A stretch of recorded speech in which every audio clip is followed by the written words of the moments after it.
ကဲလဲကြည့်မယ်ဟုတ်ပြီဒါဆိုလို့ရှိရင်ကြာကြည့်မယ်နော် pressure တအားကြီးမတောင်းခင်မှာသူ့ရဲ့ပုံစံစီနဲ့အသီးတဲ့ဘက်ကိုပါတွေ့လားနောက်ဒီမှာသူ့ကိုပြန်ထွက်တဲ့အတန်တစ်ဆိုတဲ့အတန်လည်းမကြားရတော့ဘူးเนาะဘာလို့ဒီမှာရှိတဲ့ hole ကနေပြီးတော့မှဒီနောက်ကမင်းတို့ adjust ကိုတွန်းလိုက်တဲ့ခါကျရင်ဖြစ်လာမယ့်ပုံစံကွာသွားပြီဒီဘက်မှာကြည့်ကြည့်မယ်ဆိုရင်ဒီမှာကြည့်စီရဲ့အားစားအသီးရဲ့စက်တင်မှာဟိုတွဲကြတာပုံမြန်တယ်ဗောနော်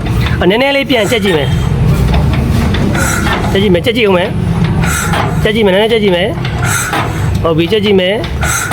ဟုတ်ပြီချက်ကြည့်မယ်โอเคနည်းနည်းချက်ကြည့်မယ်โอเคဒီလောက်ခဏထားကြည့်မယ်နော်ဟုတ်ညီလေးရက်မယ်အဲ့တော့ဒီမှာကြည့်နော် nozzle plancher ဒီတစ်ခုကောင်းတယ်ဆိုလို့ရှိရင်တပည့်ပြည့်တိုင်းမှာတစ်ခါပုံစံ spray ကလည်းမှန်ရမယ်တီးပြီးမကြောက် slow motion နဲ့ငါ့ညီလက်ကြည့်တစ်ပတ်ချင်းနဲ့ရလက်လက်ဟလားရလက်တပည့်ပြည့်တိုင်းမှာတစ်ခါအမုံမွားကောင်းပန်းရမယ်ဒီကနေလဲတူလားသူ slow motion ဖြစ်တာတော့မှဒီကနေပန်းနိုင်တယ်ပလန်ချာကောင်းရင်ပန်းနိုင်မယ်နိုတယ်ကောင်းရင်အမုံမောကောင်းရမယ်အဲ့လိုအကဲဟိုကောင်မှာပလန်ချာမှာတွန်းအားကြတာပဲဖြစ်ဖြစ်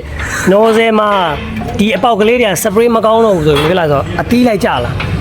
လာရင်ငါ့ရစလိုးချထားတဲ့အချိန်ဒီမှာမိဖို့အပြာလေးဖလာနဲ့ထွက်နေဒါကဒီနိုဆယ်ကိုအပြင်မှာချိန်တာနော်ဒါပေမဲ့ဒီစက်တန်က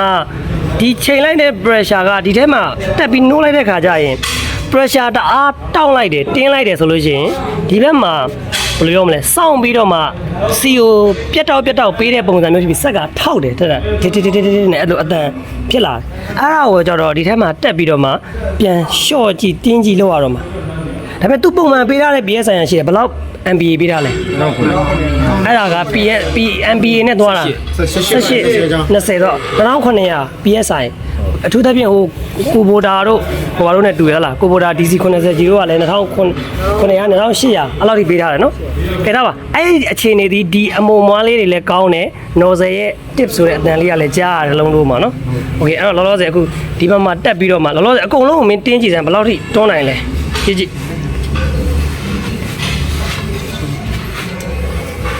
မျက်လုံးအဲ့လိုစမ်းတဲ့ခါကျရင်မျက်လုံးသွားမကတ်နဲ့နော်အမုံကဖတ်ဆိုမျက်လုံးဝင်ပြီးတော့မျက်လုံးကန်းကုန်လိမ့်မယ်ထိခိုက်တယ်ဟုတ်လားခဏနေရလို့ဖြစ်နိုင်ရင်မရေတံမှုလေးဒီမှာစွန့်တာဒါဆို IC ကိုလည်းပြန်သုံးလို့ရမယ်လဲမယ်ဟောတွေ့လားအတန်ကွာသွားပြီလားအများကြီးတွေ့နေတော့လားအတန်ကွာသွားပြီဒါပေမဲ့ဒီကောင်ကိုငါကြီးတို့တစ်ချက်သုံးသပ်ကြည့်မယ်ဥမာအခုဒီကောင်လဲနေချင်မှလဲကြည့်မယ်လဲဒီဆိုရလေးဒီအချိန်မှာအခုတိုင်းတွန်းရတယ်ဒီပလန်ချာကိုဒီရိုလာဘိန်းလုံးလေးကိုဒီကမ်ရှက်ရဲ့ဘူးကတွန်းလိုက်တဲ့အချိန်နေကြလို့ရှင်သူကပုံမှန်မှာဆိုအလဲတဝက်လောက်ကနေစပြီးဒီကောင်ဖွင့်နိုင်တယ်ဒီကောင်မှာကျတော့ high pressure သူ့ရဲ့ hydraulic system ဖြစ်တဲ့ရအမြင့်ဆုံးဆင်းကြမှာသူကတွန်းနိုင်တာဆိုတော့ဒီ engine ထဲမှာပေါက်တဲ့ခါကျထစ်ပြီးတော့နိုးနေမှာဒီစက်တန်ကြီးအဲ့တော့အဲ့ဒီအခုလို့တင်းထားတဲ့အတိုင်းတက်နိုးကြည့်ပြီးတော့မှပုံမှန်လိုချင်တဲ့စက်တန်တွေထားကိုပြန်ချိန်ကြည့်ဖို့လုပ်ကြည့်ဘယ်လိုအဲ့အခုတင်းထားတဲ့အတိုင်းကိုတက်နိုးကြည့်ကျွန်တော်တို့ခုမျှဝေပေးသွားတဲ့ nozzle ချိန်ဒီသင်ခန်းစာကိုတော့လက်ရှိသင်ကြားနေတဲ့ Data DD Investment Batch 2 တလုံးတို့ diesel engine ကနေလေးလုံးတို့ diesel engine ပြုပြင်ပြီးသင်တန်းမှာသင်ကြားပေးနေတဲ့ကဏ္ဍအချို့ကိုမျှဝေပေးခဲ့တာဖြစ်ပါတယ်ဆိုတော့ diesel engine ပြုပြင်ပြီးစိတ်ဝင်စားတဲ့ညီကိုတွေကကျွန်တော်ဒီသင်တန်းကိုတက်ရောက်ချင်တယ်ဆိုလို့ရှိရင်တော့မကြခင်10လပိုင်းတရက်နေ့မှာပြန်လည်စတင်မဲ့ Data DD Investment Batch 3မှာဝင်ရောက် join ပြီးသင်ယူလို့ရနိုင်ပါတယ်တင်ကြားချက်နဲ့ဆိုရင်တင်တဲ့ရဲ့အသေးစိတ်ကိုတော့ကျွန်တော်ရဲ့ဒီ TikTok bio မှာဖုန်းနံပါတ်ရေးသားဖော်ပြပေးထားပါတယ်အဲ့ဒီဖုန်းနံပါတ်ကိုဆက်သွယ်ပြီးတော့ဖြစ်ဒါမှမဟုတ် Viber နဲ့တဆင့်